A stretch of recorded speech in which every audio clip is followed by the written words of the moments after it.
வணக்கம் நண்பர்களே.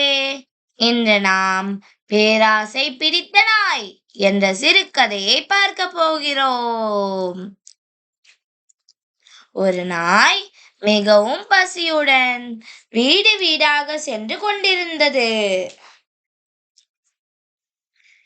கசாப்பு கடையை நாய் பார்த்ததும் கடையிலிருந்து ஒரு கறித்துண்டை திருடி கொண்டு ஓடியது. அது கடையிலிருந்து வெகு தூரம் ஓடத் தொடங்கியது.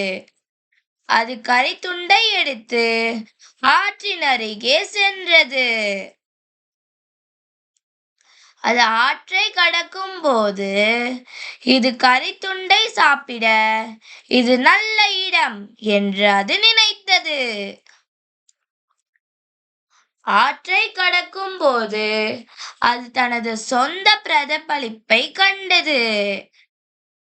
ஒரு பெரிய கறித்துண்டை கொண்ட மற்றொரு நாய் இருந்தது என்று நினைத்தது.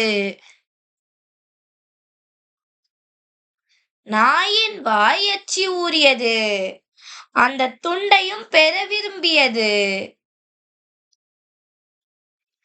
நாய் ஆற்றில் தன் உருவத்தை பார்த்து குரைத்தது. அது குரைக்க வாயை திறந்தபோது அதன் கறித்துண்டு தண்ணீரில் விழுந்தது.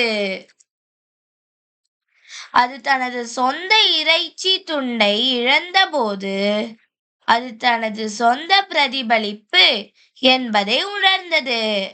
அதனால் அது மிகவும் சோகமாக இருந்தது. கதையின் கருத்து: நாம் பேராசை படக்கூடாது. பேராசை ஒரு சாபம். நன்றி.